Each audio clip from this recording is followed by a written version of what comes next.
야고보는 기도의 사람이었습니다. 역사가 유세비우스에 의하면 그가 하도 무릎을 꿇고 기도를 오래 해서 무릎이 너무 딱딱해져 가지고 낙타 무릎같이 되었다. 그래서 낙타 무릎이라는 별명이 붙었다고 하죠. 전설에는 참 그 야고보를 핍박하는 사람들이 그를 끌고 올라가서 성전 꼭대기에서 그를 밀어 떨어뜨렸다고 합니다. 그런데 떨어질 때 마침 그 무릎으로 떨어져 가지고 그 무릎이 너무 딱딱해서 아무 상처도 받지 않고 멀쩡하게 살아났다라는 전설도 있습니다. 하여튼 그가 기도를 많이 한 사람인 것은 틀림이 없습니다. 그가 기도의 중요성을 알고 있었기 때문이죠. 그래서 우리가 야고보서 1장을 보면 야고보서 1장 5절에 너희 중에 누구든지 지혜가 부족하거든 모든 사람에게 후히 주시고 꾸짖지 아니하시는 하나님께 구하라 그리하면 주시리라. 이런 이제 기도에 대한 내용이 있고요. 또한 야고보서 4장 2절 하반절부터 보면 너희가 얻지 못함은 구하지 아니하기 때문이요 구하여도 받지 못함은 정욕으로 쓰려고 잘못 구하기 때문이라. 그래서 이 기도에 대한 내용들 굉장히 강조하고 있습니다. 사실 야고보뿐만 아니라 우리 성경 전체가 기도를 강조하고 있는 것을 우리가 압니다. 우리가 알면서도 우리는 기도하는 것을 참 어렵게 생각합니다. 내가 기도를 해보았지만 내 기도는 별로 효력이 없더라. 하나님께서 나 같은 사람 기도를 들어주시겠나? 라는 이러한 생각들. 그래서 기도는 목사님이나 장로님들이나 권사님들이나 집사님들 이런 교회 지도자들이 해야 능력이 나타나고 능력이 있다라고 생각하는 사람들이 의외로 많습니다. 야고보나 오늘 본문에 나오는 엘리야와 같은 하나님의 선지자나 되어야 기도를 드릴 수 있는 것이 아니고 기도의 능력이 나타나는 것이 아닙니다. 이러한 것은 참 잘못된 생각이죠. 캐톨릭은 바로 이러한 것들 때문에 캐톨릭에서 성인들을 통해 가지고 신자들이 자기가 직접 하나님께 나갈 수 없기 때문에 다른 성인들을 통해서 기도하게 되고 그들의 기도를 하나님이 더 잘 들으신다. 이러한 잘못된 믿음 때문에 많은 성인들을 좀 모셔놓고 거기 앞에 가서 기도하기도 합니다. 이것은 성경적이 아닙니다. 능력 있는 기도는 교회 지도자들이 하는 것이 아니고요. 누구든지 능력 있는 기도를 할 수 있습니다. 누구든지 예수를 믿는 사람이라고 하면 능력 있는 기도를 드릴 수 있습니다. 히브리서 4장을 한번 우리 찾아봅니다. 히브리서 4장 14절부터 16절 말씀 우리가 잘 아는 말씀인데요. 히브리서 4장 14절 말씀입니다. 그러므로 우리에게 큰 대제사장이 계시니 승천하시니 곧 하나님의 아들 예수시라. 우리가 믿는 도리를 굳게 잡을지어다. 우리에게 있는 대제사장은 우리의 연약함을 동정하지 못하실 리가 아니요 모든 일에 우리와 똑같이 시험을 받으신 이로되 죄는 없으시니라. 그러므로 우리는 긍휼하심을 받고 때를 따라 돕는 은혜를 얻기 위하여 은혜의 보좌 앞에 담대히 나아갈 것이니라 그랬어요. 누구든지 예수를 믿고 예수를 우리의 대제사장으로 삼은 그 사람은 바로 그 예수 그리스도를 통해 하나님의 그 은혜의 보좌 앞에 담대히 나아갈 수 있고 기도할 수 있고 필요한 것을 얻을 수 있는 그러한 특권이 우리에게 주어져 있습니다. 우리가 잘 아는 또 로마서 8장을 한번 찾아가 봅니다. 로마서 8장 34절 말씀입니다.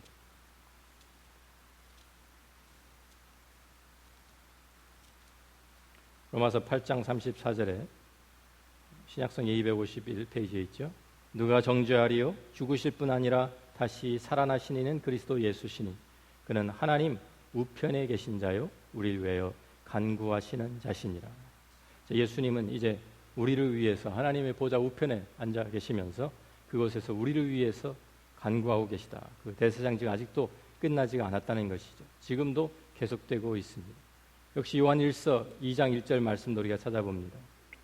요한일서 2장 1절 말씀 보면 나의 자녀들아 내가 이것을 너희에게 쓰면 너희로 죄를 범하지 않게 하려 함이라. 만일 누가 죄를 범하여도 아버지 앞에서 우리의 대언자가 있으니 곧 의로우신 예수 그리스도시라. 우리의 모든 죄를 담당하신 그분이 하나님의 보좌 앞에서 우리를 위해서 대신 간구하고 계시고 우리의 중보자가 되시기 때문에 바로 그 예수 그리스도를 우리의 대제사장으로 삼은 모든 사람들은 하나님 앞에 나아가서 기도할 수 있는 특권을 부여받은 것입니다. 그렇기 때문에 누구든지 그 믿음 가지고 하나님 앞에 나가서 능력 있는 기도를 드릴 수 있습니다. 그런데 우선 오늘 우리 13절에 보니까 너희 중에 고난 당하는 자가 있느냐? 그는 기도할 것이요. 즐거워하는 자가 있느냐? 그는 찬송할지니라고 말합니다. 모든 상황 가운데에서 하나님과 교제하는 그 사람은 그 능력의 기도를 드릴 수 있는 사람입니다. 여기에 고난 당하는 사람, 즐거워하는 사람 두 사람이 나옵니다. 근데 우리가 사람마다 다 살다 보면 고난 당할 때도 있고 즐거워할 때도 있는 것이죠. 우리가 어떠한 상황에 있을 때, 어떠한 참 그러한 상황에 있다 할지라도 고난 당한다 해서 힘이 들고 억울하고 울고 싶고 기쁘고 감사하고 여러 가지 우리가 세상에 우리 살고 있는 우리들이 당하는 여러 가지 일들이 있지만 그러할 때 기도하고 찬송하는, 찬송도 곡조가 붙은 기도라고 우리가 말하죠. 하나님과 대화 끊어지지 아니하고 하나님과 교제가 계속 이어지는 바로 그 사람, 어떠한 상황에서 하나님과 친밀한 교제가 이루어지는 그 사람은 하나님께 언제든지 기도할 수 있는 거예요. 그리고 그 기도에 하나님께서 응답해 주시기 때문에 능력 있는 기도를 드릴 수 있는 사람입니다. 능력이, 생각해 보십시오. 능력이 누구에게 있습니까? 능력이 나에게 있는 것이 아닙니다. 능력은 하나님께 있습니다. 하나님께 있기 때문에 우리가 하나님께 나아가서 기도하는 것입니다. 기도하는 자체가 내 자신에게는 능력이 없음을 하나님께 고백하는 거예요. 내가 겸손히 무릎을 꿇고 하나님 앞에 나아가서 참 기도하는 그 자체는 하나님, 내 스스로는 이것을 해결할 수 있는 능력이 없습니다. 나에게는 이것을 할 수 있는 지혜가 없습니다. 하나님, 저에게는 이것을 감당할 수 있을 그러한 참 그 힘이 없습니다. 라고 하나님 앞에 나가 고백하면서 하나님, 저를 도와주십시오. 저와 함께 해주십시오. 저에게 필요한 지혜를 주십시오. 능력을 주십시오. 간구하는 것이 바로 기도입니다. 요한복음 15장 5절에 보면 주님께서 우리 이런 말씀을 하셨습니다. 나는 포도나무요 너희는 가지라. 그가 내 안에 내가 그 안에 거하면 사람이 열매를 많이 맺나니 나를 떠나서는 너희가 아무것도 할 수 없음이라. 이것을 우리가 인정하면서 시작을 해야 합니다. 우리가 주님을 떠나서는 아무것도 할 수 없는 사람들입니다. 주님을 떠나서는 내가 아무것도 이룰 수 없는 사람입니다. 그렇기 때문에 우리의 모든 것을 가지고 모든 상황 가운데서 하나님 앞에 나아가서 우리가 고난을 당할 때든지 기쁠 때든지 하나님과 교통하며 교제하며 주님 앞에 나아가는 그 사람, 그것이 벌써 기도가 시작된 거예요. 기도가 이루어진 기도의 사람이 된 거예요. 그런 사람이 기도의 능력이 그 사람을 통해서 나타나는 줄로 믿습니다. 우리 여기 보면은 14절에 그래서 너희 중에 병든 자가 있느냐 그는 교회의 장로들을 청할 것이요 그들은 주의 이름으로 기름을 바르며 그를 위하여 기도할지니라. 믿음의 기도는 병든 자를 구원하리니 주께서 그를 일으키시리라. 혹시 죄를 범하였을지라도 사하심을 받으리라. 그러므로 너희 죄를 서로 고백하며 병이 낫기를 위하여 서로 기도하라. 의인의 간구는 역사하는 힘이 큼이니라. 라고 말씀합니다. 여기에 참 병든 자를 위해서 하는 기도를 통해서 우리가 서로 위해서 기도할 기도의 중요성을 우리에게 여기에 말씀해 주고 있습니다. 근데 이 본문을 잘못 이해한 사람들이 모든 병이 죄로 인해서 온다라고 주장하는 사람도 있고요. 또 교회 지도자들의 기도를 통해서만 참 병이 낫는다라는 사람도 있고요. 또 내가 믿음이 없이 내가 참 스스로 낫는다는 것을 열심히 믿고 기도해야지만 낫는다. 믿음이 내가 나을 믿음이 없어서 낫지 않는 것이다 라고 주장하는 사람들이 있습니다. 그래서 어떤 사람들은 이런 이 성경 구절을 가지고 나는 기도의 능력이 있으니까 나한테 와서 기도를 받으라는 사람도 있고, 당신 믿음이 부족해서 안 나으니까 믿음을 키우라는 사람들이 있고, 죄를 고백하지 않아서 그렇다는 그런 사람도 있고, 여러 가지 주장하는 사람들이 있습니다. 이 본문을 근거로 해서 캐톨릭에서는 기름을 바르는 것, 또 고해성사 이런 것들을 성례로 행하고 있기도 합니다. 그런데 우리가 본문을 자세히 보시면요, 우리가 이 13절에 이 고난당하는 자의 하나의 참 예로 지금 병든 자를 14절에 얘기하고 있는데요. 우리가 물론 성경에 보면, 신약성에 보면 죄 때문에 병이 들 수 있는 것도 분명히 하고 있죠. 그래서 마가복음 2장에 나오는 중풍병자를 예수님께서 일으켜 주시면서 소자야 내 죄 사함을 받았느니라 라고 선언을 하십니다. 죄 때문에 그 병이 생긴 것을 말씀하신 것이죠. 또 요한복음 5장에서 보면은 베데스다에 38년 동안 누워있던 참 그 병자도 주님께서 그에게 찾아가셔서 그에게 보라 내가 나았으니 더 심한 것이 생기지 않게 다시는 죄를 범하지 말라고 주님이 말씀하십니다. 이런 죄 때문에 오는 병도 분명히 있습니다. 그런데 우리가 성경을 자세히 보면 한편으로 모든 병이 죄 때문에 온다라고는 하지 않습니다. 요한복음 9장에도 날 때부터 소경된 사람 가리키면서 제자들이 물어봅니다. 이 사람이 소경이 된 것은 자기 죄 때문입니까? 아니면 부모의 죄 때문입니까? 그때 주님께서 말씀하시죠. 이 사람이나 그 부모가 죄를 범한 것이 아니라 그에게서 하나님이 하시는 일을 나타내고자 하심이니라고 말씀하십니다. 그러니까 모든 고난이, 모든 죄가 다 어려움, 죄 때문에, 모든 그런 고난과 힘든 일들이 죄 때문에 온 것은 아닙니다. 욥기를 우리가 봐도 압니다. 욥이 당한 고난이 그가 범한 죄 때문에 그를 찾아온 것이 절대로 아니었습니다. 우리는 참 그러한 것을 우리가 얘기하면서 그런 가운데서 이가 스스로 하나님 앞에 기도하면서 자기의 죄 때문에 온 것이 아닌지 깨닫고 죄 때문에 죄를 고백해야 되겠죠. 그런데 그것이 아니라 참 우리 자기가 병든 것이 참 힘든 그런 것이 있다고 하면 죄 고백도 해야 되겠지만 또 교회의 장로들을 청한다라고 얘기합니다. 이 말은 지금 우리가 합심해서 기도할 때, 교회가 합심해서 기도할 때 기도의 능력이 나타난다는 것을 우리에게 보여주고 있습니다. 주님께서 마태복음 18장 20절에 우리에게 말씀하시죠. 약속하시죠. 두세 사람이 내 이름으로 모인 곳에는 나도 그들 중에 있느니라. 믿으십니까? 두세 사람이 주의 이름으로 모인 그곳에 예수님도 함께 계십니다. 그렇기 때문에 능력이 나타나는 것입니다. 그래서 교회의 기도가 중요한 것입니다. 교회가 합심해서 함께 모여서 기도할 때 하나님의 능력이 나타나게 되는 것입니다. 사도행전 4장에 보면 사도행전 4장 23절부터 쭉 보면 거기에 지금 정말 참 핍박이 시작됩니다. 초대교회. 그래서 막 사도들이 잡혀갔다가 매를 맞고 풀려나고 그러면서 좀 위협을 받습니다. 예수의 이름으로 말하지도 말고 가르치지도 말라. 그래서 그 말을 와서 이제 사도들이 전합니다. 모든 교인들을 모아놓고 우리가 지금 이런 위협을 당하고 있습니다. 그러니까 전부 다 합심해서 같이 기도합니다. 기도할 때 하나님 우리의 고난이 없게 해주십시오. 그렇게 기도하지 않고 하나님 고난과 핍박이 있지만 우리의 이 가운데서 더욱더 하나님의 말씀을 담대히 증거하게 하시고 예수의 이름으로 병이 낫게 하시고 기적과 이사가 일어나게 하여 주옵소서라고 담대하게 기도합니다. 그러니까 빌기를 다 하니까 마지막 31절에 이렇게 얘기합니다. 모인 곳이 진동하더니 무리가 다 성령이 충만하여 담대히 하나님의 말씀을 전하니라 그랬습니다. 합심해서 교회가 함께 모여서 한 마음이 되어서 기도할 때 하나님의 능력이 나타나게 되는 줄로 믿습니다. 그래서 여기에서 지금 장로들을 청하라는 것이 바로 그것입니다. 교회의 대표인 장로들을 청해서 그들이 함께 기도하고 주의 이름으로 기름을 바르며 그를 위하여 기도할지니라. 여기에 지금 좀 기도하는 함께 중보하는 가운데서 기름을 바른다라는 것은 상징적인 의미가 있죠.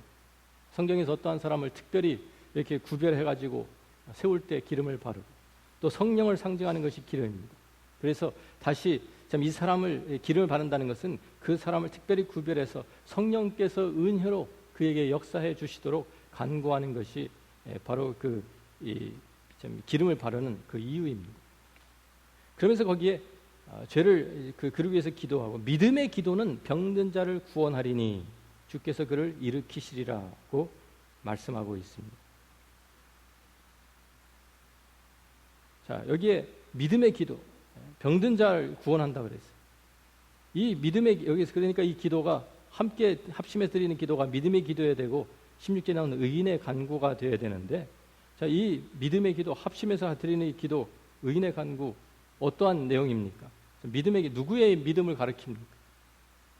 믿음의 기도가 여기서 무엇일까요? 병자가 믿는 그 믿음입니까? 병자가 내가 믿습니다 라고 크게 외치면 하나님 들어주시고 하나님께서 치유해 주신다 그런 얘기입니까? 그런 얘기 아닙니다. 많은 사람들이 그렇게 잘못 오해해가지고 병자 보고 당신이 믿음을 가져야 된다, 당신 믿음이 없어서 병이 안 나는다 이렇게 얘기하는데 그게 아니라 교회 장로들의 믿음을 가리키는 것입니다. 그러니까 병이 안 나면 사실 장로님들이 믿음이 없어서 병이 안 난다고 얘기해야죠. 여기 교회 장로들이 함께 믿음의 기도를 드렸기 때문에 병든 자가 구원을 받고 사하심을 받는 하나님이 일으켜 주신다, 하나님 역사하신다 이렇게 얘기하고 있어요. 여기에 이 믿음의 기도는요, 어떤 하나님의 절대적인 주권을 인정하는 기도를 얘기하는 거예요.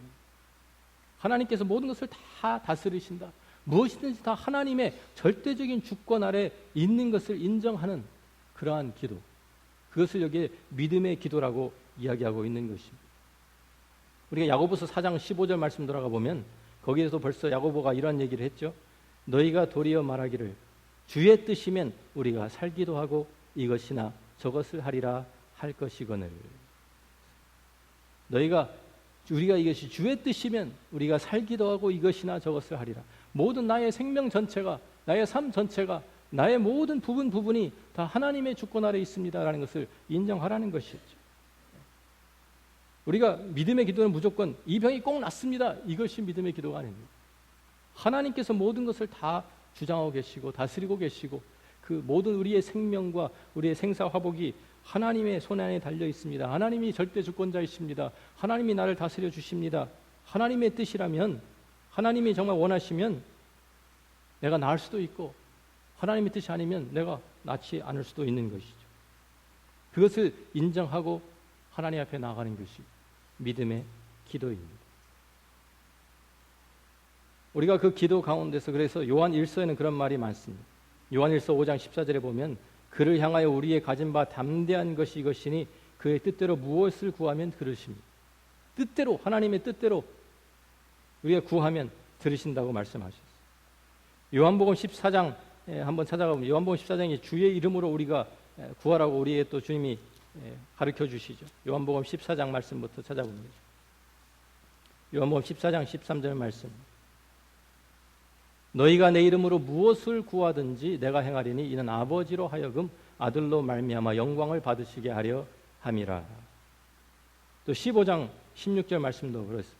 너희가 나를 택한 것이 아니요 내가 너희를 택하여 세웠나니 이는 너희로 가서 열매를 맺게 하고 또 너희 열매가 항상 있게 하여 내 이름으로 아버지께 무엇을 구하든지 다 받게 하려 함이라. 16장 23절 말씀도 보십시오. 그날엔 너희가 아무것도 내게 묻지 아니하리라. 내가 진실로 너에게 이르노니 너희가 무엇이든지 아버지께 구하는 것을 내 이름으로 주시리라. 내 이름으로 주님 구하라고 말씀하시고 이름으로 주신다고 약속하셨어요. 그 말이 무슨 뜻입니까? 예수의 이름에, 예수 그리스도의 이름으로 기도한다는 것을, 그 기도, 예수 그리스도의 이름으로 기도하면 그 기도가 예수 그리스도의 그 이름에 무슨 특별한 정말 좀 마력이 있어서 무슨 특별한 신통력이 있어가지고 그 기도 그것만 갖다 붙이면 모든 것이 다 그냥 형통한다는 그런 뜻입니까? 그런 뜻이 아닙니다. 예수의 이름으로 하나님, 예수님의 인격이 달려있는 것이고요, 예수님의 명예가 달려있는 거예요. 이름이라는 것은 인격과 명예를 대표하는 것입니다. 그렇기 때문에 우리가 하나님 앞에 나가서 예수 이름을 구한다는 것은 이 내 모든 기도가 예수의 이름에 합당한 기도인지 그것을 살펴보는 것이죠. 내가 강도짓을 하면서 예수 이름을 할 수 있습니까? 그럴 수 없잖아요. 다른 사람을 죽이면서 예수 이름을 할 수 있습니까? 그럴 수 없는 거예요. 예수의 이름에 합당한 것이, 그래야 하나님께서 그 예수의 이름 안에 그 기도, 하나님의 뜻에 합당한 것을 하나님이 우리에게 허락하시고 인도하신다, 그런 말이에요. 그러니까 우리가 하나님의 그 절대적인 주권에 우리 자신을 맡기면서 드리는 그 기도가 우리에게 있어야 한다는 것입니다. 사도 바울의 그 가시가 아주 좋은 예가 되겠죠. 고린도서 12장에 보면 사도 바울이 그 몸에 육체의 가시가 있다고 고백합니다. 사단이 보낸 사자라고까지 얘기합니다. 얼마나 괴로웠는지 힘들었는지 그것을 표현하면서 내가 정말 이것 때문에 살 수가 없어서 하나님 앞에 나가서 3번 간구했다. 3번 간구했다는 것은 3번만 기도했다는 얘기 아니라 정말 수도 없이 하나님 앞에 나가 기도했다는 얘기입니다. 그렇게 힘이 들고 너무 괴로워서 하나님 이것을 내게서 떠내주십시오. 어떤 사람은 그것이 간질병이라고 하는 사람도 있고, 어떤 사람은 그것이 참 그 눈에 안질 때문에 그가 보지 못해가지고 좀 고통을 받은 것이다라고 주장하는 학자들도 있습니다만 무엇인지 정확하게 모릅니다. 그렇지만 다른 사람이 병을 고치는 사람이, 사도가 하나님의 말씀을 전하고 하나님의 기적과 이사 막 죽은 사람도 살려내는 그 사람이 자기 병을 못 고치니까 사람들한테 앞에서 정말 좀 어떻게 보면 좀 창피했는지도 모르겠어요. 사도 바울이 그래서 그 가시 때문에 정말 하나님 앞에 기도합니다. 그런데 하나님께서 그의 음성을 들려주십니다. 뭐라고 말씀하십니까? 내 은혜가 내게 족하도다. 이것이 있기 때문에 내가 교만해지지 않고, 이것이 있기 때문에 내가 내 능력이 너 안에서 분명히 나타난다. 내가 약하기 때문에 내가 강하게 나타날 수 있다고 주님이 말씀하시고, 그래서 그가 그 다음부터는 그 가시를 도리어 자기가 품고 그 가시를 수용하고 그 가시를 통해서 하나님 앞에 도리어 영광이 될 수 있도록 그렇게 하나님 앞에 간구하죠. 믿음의 기도는 그런 것입니다. 하나님의 모든 절대적인 주권을 인정하고 하나님 앞에 나아가는 것입니다. 하나님의 뜻에 우리가 순종하고 맡기는 것이죠. 그러면서 또 16절에 그러므로 너희 죄를 서로 고백하며 병이 낫기를 위하여 서로 기도하라. 의인의 간구는 역사하는 힘이 큼이니라 그랬어요. 누가 의인입니까? 모든 사람이 다 죄인이라고 성경이 이미 선언하고 있습니다. 그렇지만 예수 그리스도 안에서 우리가 서로 죄를 고백하면서 서로 주님 앞에서 우리의 죄를 고백하고 우리가 죄 용서를 받아 하나님께서 의인으로 삼아주신 그 사람들이 함께 모여 기도할 때 그 기도가 의인의 간구가 되는 줄로 믿습니다. 우리들이 능력 있는 기도는 따로 어떤 사람의 특별히 기도의 능력을 받아가지고 무슨 은사를 받아가지고 기도하고 그런 것이 아닙니다. 기도의 은사가 있습니다, 분명히. 그렇지만 모든 사람들이, 모든 크리스천들이 다 기도할 수 있는 거예요. 모든 크리스천들이 다 능력 있는 기도를 할 수 있습니다. 믿음으로 기도할 때 하나님 앞에서 우리들이 예수 그리스도를 통해서 기도하고 예수 그리스도를 대제사장으로 삼고 예수 그리스도 안에서 기도하고 예수 그리스도로 죄 사함 받고 의인이 된 모든 사람들에게는 그 기도는 역사하는 힘이 큰 줄로 믿습니다. 그래서 엘리야 얘기를 하는 거예요. 엘리야가 선지자이기 때문에 얘기한 것이 아니라 엘리야는 우리와 성정이 같은 사람이로돼. 우리가 똑같은 사람이란 말이에요. 그도 두려워서 도망쳤던 사람입니다. 자기 목숨을 두려워서. 예? 이세벨이 그를 잡아 죽이려고 하니까 두려워가 도망쳤던 사람입니다. 그런 엘리야, 참 어떻게 보면은 우리하고 아무 다를 바가 없는 사람이에요. 그런데 성정이 똑같은 사람인데 그가 하나님 앞에 기도했더니 3년 6개월 동안 땅에 비가 오지 않고 다시 기도하니 하늘이 비를 주고 땅이 열매를 맺었다. 엘리야가 능력이 있었던 것이 아니죠. 하나님이 비를 오게 하지 않고 하나님이 비를 다시 주시고 모든 것이 하나님의 능력입니다. 우리가 기도한다는 것 자체가 하나님 앞에 우리 절대 자신을 완전히 낮추고 하나님 앞에 나가서 하나님, 우리는 아무것도 할 수 없습니다. 그렇지만 하나님은 하실 수 있습니다. 하나님께 능력이 있습니다. 하나님이 사람을 변화시키시고 하나님이 새롭게 하시고 하나님께서 구원하시는 거예요. 모든 것이 하나님의 손안에 하나님의 능력이 있는 것을 깨닫고 그 하나님께 나아가서 그 하나님의 능력을 구하는 그 사람은, 그 은혜를 구하는 사람은 하나님의 능력과 은혜를 맛보게 될 줄로 믿습니다. 그러니까 능력 있는 기도 따로 있는 것이 아닙니다. 어떤 특정한 사람들이 하는 것이 아닙니다.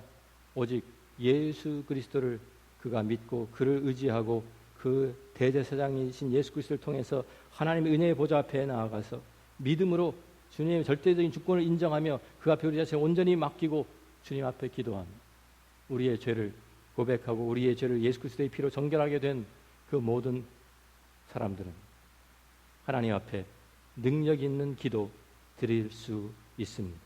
엘리야 같은 하나님의 능력이 그를 통해서 임하게 되는 줄로 믿습니다. 그러니까 오늘 낙심하지 마십시오.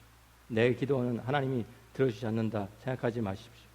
예수님 안에서 우리 예수 그리스도 안에서 우리가 드리는 기도, 합심해서 드리는 기도, 우리들이 예수의 이름으로 드리는 기도, 하나님께서 우리를 통해서 하나님의 놀라운 기적과 은혜를 베풀어 주실 줄로 믿습니다.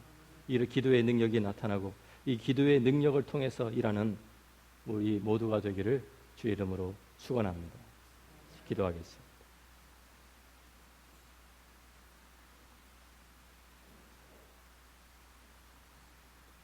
기도는 성직자들의 전유물이 아닙니다. 기도는 겸손하게 하나님 앞에 나아가서 무릎을 꿇는 것입니다. 기도는 하나님의 절대적인 주권 앞에 내 자신을 내어드리는 것입니다. 기도는 하나님과 싸워서 내 뜻을 관철시키는 것이 아닙니다. 하나님의 뜻에 나를 쳐서 복종시키며 순종하는 것입니다. 기도는 예수 그리스도의 보혈로 정결케 된 사람이 하나님과 교제하며 하나님 앞에 나아가는 것입니다. 그 기도는 효력이 있습니다. 그 기도에는 능력이 있습니다.